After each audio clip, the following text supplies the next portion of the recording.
हर महादेव। श्री शिवाय नमस्तुभ्यं। सभी भक्त स्वस्थ रहे। हर हर महादेव। कामदेव को नामों को निर्देश और उसका रति के साथ विवाह तथा कुमारी संध्या का चरित्र वशिष्ठ मुनि और चंद्रभागा व्रत पर उसको तपस्या विधि बताना। श्री शिवाय नमस्तुभ्यं। सभी भक्तों कहना वीडियो देखने से पहले वीडियो पूरी देखिएगा। हर हर महादेव। ब्रह्मा जी कहते हैं, सुनिए तदनंतर मेरे अभिप्रियों को जानने वाला श्रीच आदि मेरे ही पुत्र सभा मुनियों के और पुरुषों को उचित नाम रखा। दक्ष आदि प्रजापतियों को उसको मुँह देखने ही पुरुषक भी सारे वितात जाकर उनके रहने के लिए स्थान और पति प्रदान की। और मेरे पुत्र सरीचित आदि तीजों ने इस पुरुष के नाम के निश्चय करके उससे यह युक्त बात कही। ऋषि बोले, तुम जन्म लेते ही हमारे मानव भी मत लगे और इसलिए लोगों में श्री शिवाय नमस्तुभ्यं शिव महापुराण की कथा सुनाने जा रहा हूँ। सभी भक्तों को जरूर सुनिएगा। पथ नाम से विख्यात हो जाओगे। मनोभाव तीनों लोक में तुम इच्छानुसार रूप धारण करने वाले हो। तुम्हें समान सुंदर दूसरा कोई नहीं है। अंत कामरूप होने के कारण तुम काम नाम से भी विख्यात होगे। लोग में मत बना देखने के कारण तुम्हारा एक ही नाम मदन होगा। तुम बड़े ही तर्पण से उत्तम हुए हो, इसलिए तर्पण कहलाओगे। और संतर्प होने के कारण जगत के कंदर्प नाम से भी तुम्हारी ख्याति होगी।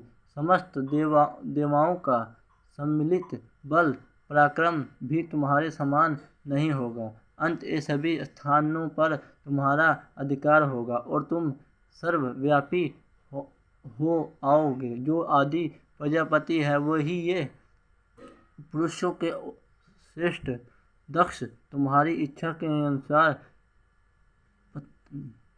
पत्नी ईश्वर ही देंगी और वह तुम्हारी कामनी के तुमसे अनुराग रखने वाला होगा।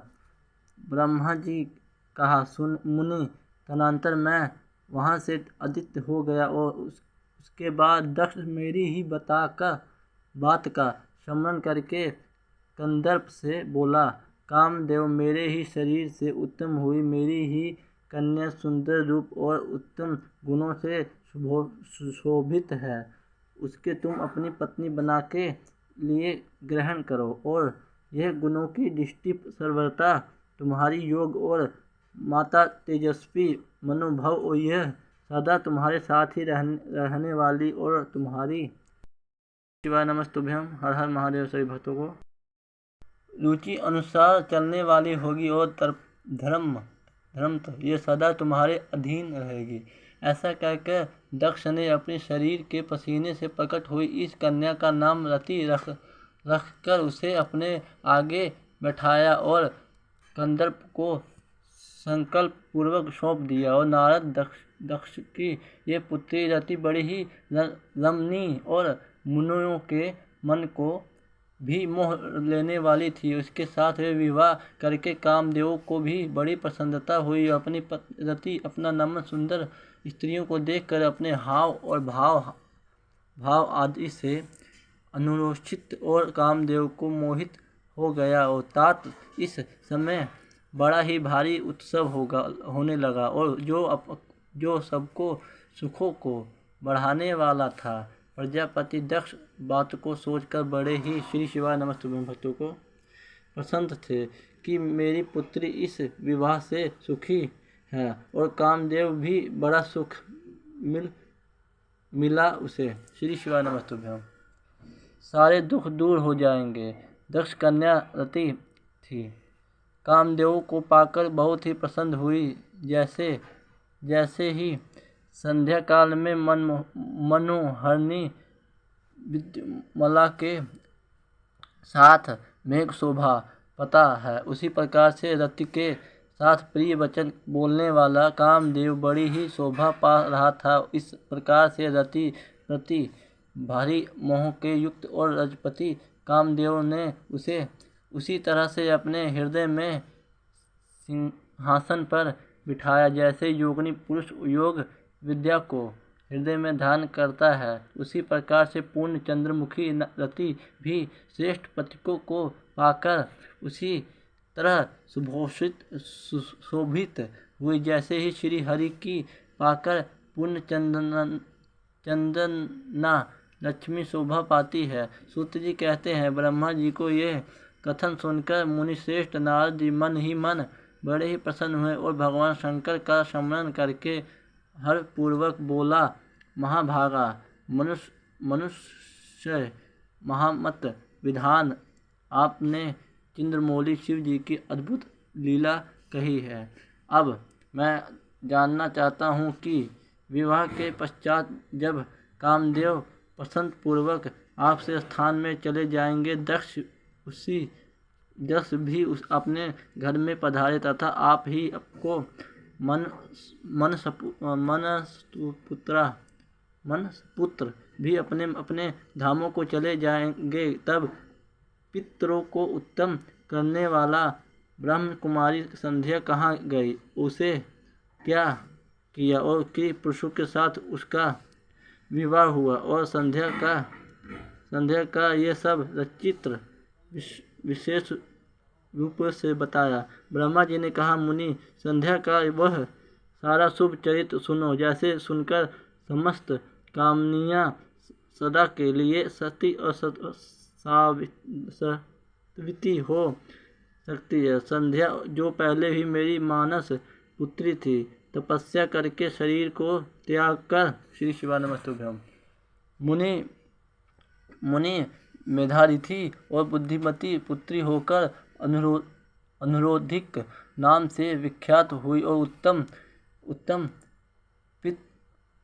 व्रत का पालन करके उस देवी ने ब्रह्मा विष्णु और महेश को कहने श्रेष्ठ व्रतधारी परमात्मा वशिष्ठ को अपना पति चुना। वह सौभय स्वरूपिणी देवी अपनी वंदनीय और पूजनीय श्रेष्ठ पतिव्रता के रूप से विख्यात हुए। नारद जी बहुत ही भगवान संध्या के कैसे, किस लिए और कहाँ तप किया, किस प्रकार से शरीर का त्याग कर वह मेधातिथि पुत्री हुई, ब्रह्मा विष्णु और शिव इन तीनों को देवताओं को बताया हो। श्रेष्ठ व्रतधारी और महात्मा वशिष्ठ को उसे किस तरह से अपने पति बताया, पितामह, ये सब विस्तार साथ सुनाना चाहता हूँ।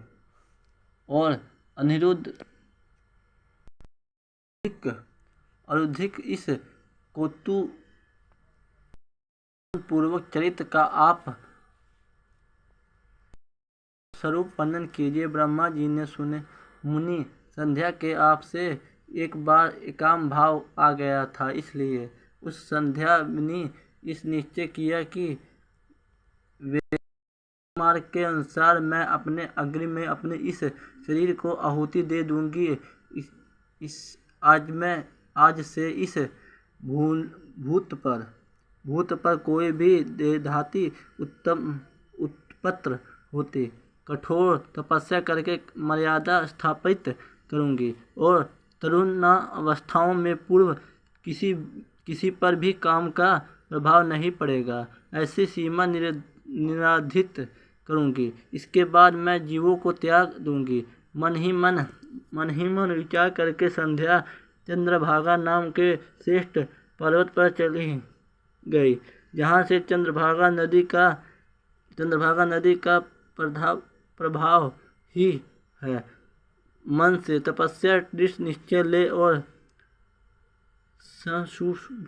मोटा टाइप से शिवा नमस्तुभ्यम संध्या श्रेष्ठ पर्वत पर गई हुई और जान मैंने अपने समीप बैठे हुए वेदा को परमगत विद्या सर्वजन चिंतात्मा यह ज्ञान योगी पुत्री वशिष्ठ कहाँ बैठा और वशिष्ठ मन सहित संध्या तपस्विनी और अभिलाषा के चंद्रभागा नामक पर्वत गई और तुम जाओ और विधि पूर्वक दीक्षा दो। तात वह तपस्या भाव को नहीं जानती है, इसलिए जिस तरह तुम्हारे यथोचित उपदेश इस अभीष्ट लक्ष्मी प्राप्ति हो गए है वैसे ही प्रसन्न करो। नारद जी, मैंने दयापूर्वक इस वशिष्ठ को इस प्रकार से आज्ञा दी। जब वे जो आज्ञा कहकर इस तेजस्वी ब्रह्मचारिणी को रूप से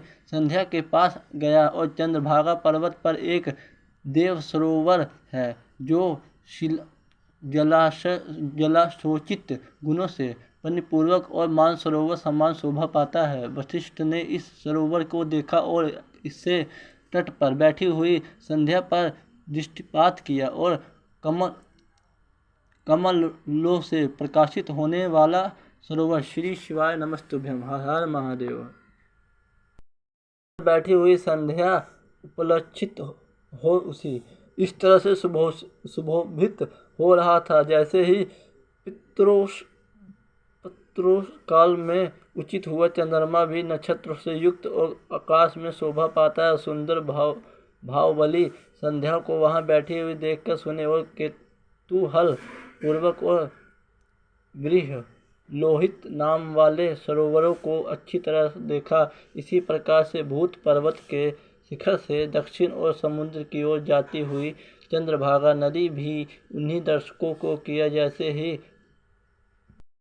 हिमालय में निकल कर समुद्री ओर जाती है, उसी प्रकार से चंद्रभागा पश्चिम शिखर का वेद करके वह नदी समुद्री ओर जा रही थी। इसी चंद्रभागा व्रत पर लोहित सरोवर किनारे बैठी हुई संध्या को देखकर वशिष्ठ जी ने अंतपूर्वक पूछा। वशिष्ठ जी बोले, भद्र, तुम इस निर्जन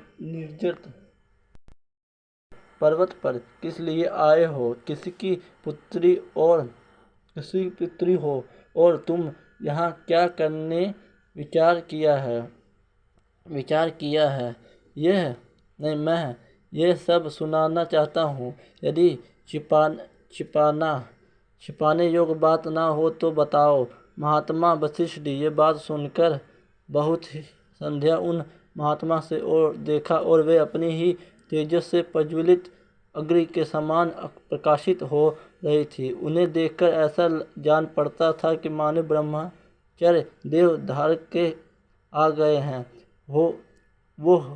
वे मस्तक पर जटाधार की बड़ी शोभा पा रही थी। संध्या ने उस तपोधक को अतपूर्वक प्रणाम करके संध्या बोली, ब्राह्मण, मैं ब्राह्मण जी को पुत्री हूँ और मेरे नाम ही संध्या है और मैं तपस्या करके लिए निर्जित पर्वत पर आई हूँ। यदि मुझे उपदेश देने आपको उचित जान पड़े तो आप मुझे तपस्या की विधि बताइए। श्री शिवाय नमस्तुभ्यं। मैं यही करनी चाहती हूँ कि दूसरा कोई भी गोपनीय बात नहीं है और तपस्या भाव को आपको करने के नियमों को बिना जाने तपोवन में आ गई हूँ, इसलिए चिंतन सुखी आ रही हूँ और मेरा हृदय कांपता है। संध्या बात सुनकर ब्रह्मवेदों ओम और श्रेष्ठ वशिष्ठ जी ने ये जो सारे कार्यों को ज्ञाता थे उनके दूसरी कोई भी बात नहीं पूछी। वह मन ही मन तपस्या निश्चय कर चुकी थी। उसके लिए वह अत्यंत उद्यमशील थी। उस समय वह वशिष्ठ के अपने भक्त वत्सल भगवान शंकर का स्मरण करके इस प्रकार कहा। वशिष्ठ जी बोले, शुभानने, जो सबके महान उत्कृष्ट तेज हैं, जो उत्तम और महान तप हैं तथा जो सबको परम राध्य परमात्मा है, उन भगवान शंभु को तुम हृदय में ध्यान करो और जो अकेले ही धर्म अर्थ काम और मोक्ष के अधिकारी हैं, उन त्रिलोकी को अधिष्ठा अद्वितीय पुरुषोत्तम शिव भजन करो और आगे बताए जाने वाले मंत्र देव से और शंभु की आराधना करो और जिस तुम सब कुछ मिल जाएगा उसी संशय नहीं है। ओम नमः शंकराय। ओम इस मंत्र का निरंतर जाप करते हुए मौन तपस्या आरंभ करो और जो मैं नियम बताता हूँ उन्हें सुनो और मौन रहकर भी स्नान करना होगा। मौनाडंबर पूर्वक ही महादेव जी की पूजा करनी होगी और प्रथम 2 बार छठे समय तुम केवल जल का पूर्वक आहार कर सकती हो। वह तीसरी बार छठा समय आए जब केवल उपवास किया करो। इस तरह तपस्या समाप्तिक छठे कलम में श्री शिवानंद तुम्हें जलाहार और उपासनी किया होती रहेगी। देवी इस प्रकार से जाने वाले मौन तपस्या ब्रह्मचर्य का फल देने वाला तथा संपूर्ण अभीष्ट मनोरथों को पूर्ण करने वाला होता है। ये सत्य ही सत्य है, ये सत्य शयन नहीं है। आपको चिंतन में शुभ उदय देकर इच्छा अनुसार शंकर जी चिंतन करो। वे प्रसन्न होने पर तुम्हें अवश्य ही अभीष्ट फल प्रदान करेंगे। इस संध्या को तपस्या करने का विधि का उपदेश दिया। मुनिवर वशिष्ठ यथोचित रूप से इस विधि ले वही अंतर्धान हो गए। अध्याय नंबर श्री शिवाय नमः तुभ्यम। हर हर महादेव। रुद्र संहिता अभी मैं पढ़ रहा हूँ। सभी भक्तों को हर हर महादेव। श्री शिवाय नमः तुभ्यम। चैनल को लाइक करें, सब्सक्राइब करें। सभी को चरणों में मेरा प्रणाम। हर हर महादेव। श्री शिवाय नमः तुभ्यम। ओम नमः शिवाय। ओम नमः शिवाय। सभी बस इस वीडियो को देखें, चैनल को लाइक करें, सब्सक्राइब करें। शिव महापुराण की कथा आगे ऐसे ही चलेगी। सभी भक्तों को श्री शिवाय नमः तुभ्यम।